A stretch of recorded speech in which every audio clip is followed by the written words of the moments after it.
अस्सलामुअलैकुम वरहमतुल्लाहि वबरकातुहू। Welcome to my kitchen. आज मैं आपके लिए लेके आई हूँ बहुत मज़ेदार सा दानेदार कोरमा। आए बनाना स्टार्ट करते हैं। सबसे पहले मैंने 4 प्याज लिए हैं, इसे स्लाइस में काट लिया है।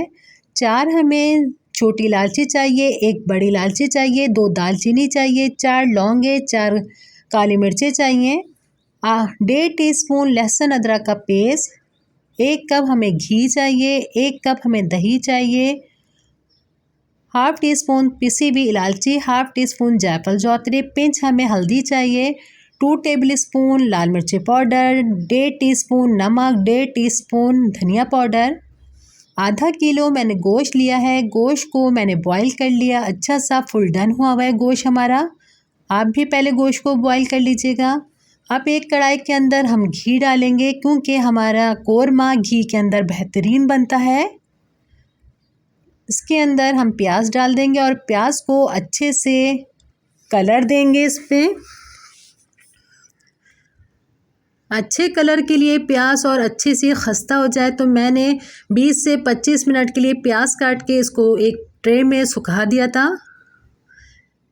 जब हम अपने प्याज का चूरा करेंगे तो आसानी से अच्छा सा चूरा हो जाए। ये देखिए, मुसलसल हिलाने से एक ही कलर आ रहा है इसके अंदर।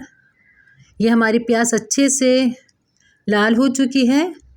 अब इसको निकाल लेते हैं। प्याज घी को दबा दबा के इसको एक प्लेट में निकाल लीजिए। अब हम अपने दही को अच्छे से फेंटेंगे कि क्रीमी शक्ल हो जाएगी। जो हमने प्याज निकाला था घी में से, इसी घी के अंदर हम अपना दही डाल देंगे कब।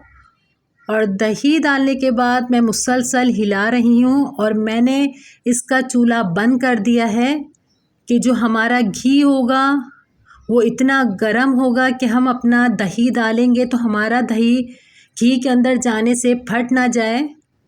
इसलिए जब आप प्याज निकाल लेंगी, इसको चूल्हा बंद करके दही डालेंगी।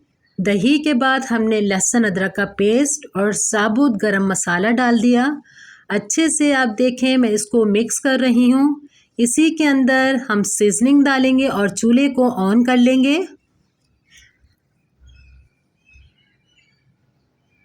अब हमने अपना चूल्हा ऑन कर लिया है और सारे मसाले को अच्छे से भूनेंगे कि लहसुन अदरक की स्मेल और धनिया की स्मेल सब ख़त्म हो जाए।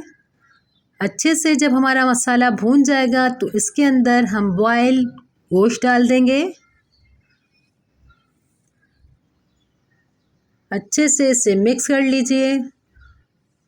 और ये देखें, मैंने गोश्त को अच्छे से फुल डन किया हुआ है।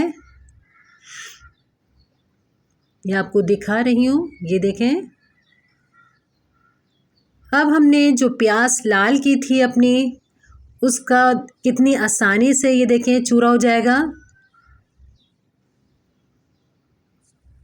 कोई मशीन की ज़रूरत नहीं होगी, बिल्कुल हाथों से इसे चूरा कर लेंगे और एक साइड पे पानी लेके बैठेंगे। जो हमारे हाथों पे चूरा लग जाएगा, हम अपने हाथ उसी पानी के अंदर डिबो देंगे। ये देखें, हमारा कोरमा ये तैयार है। जो हमने अभी गोश्त डाला था, इसी के अंदर हमने चूरा की हुई प्याज डाल दी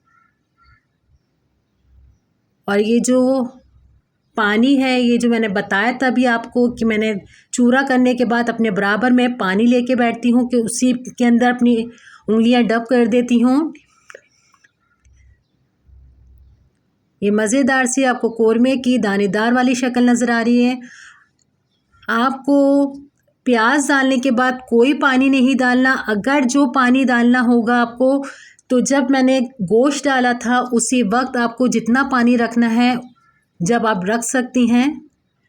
इसी के अंदर मैंने पिसी हुई इलायची और पिसी हुई जायफल जावित्री डाली है, half tea spoon. 1 table spoon जितना इसमें केवड़ा एसेंस डाल देती हूँ। अच्छे से 5 से 10 मिनट के लिए इसको ढक के रख देते हैं। अच्छे से सारा फ्लेवर इसमें एक जान हो जाए।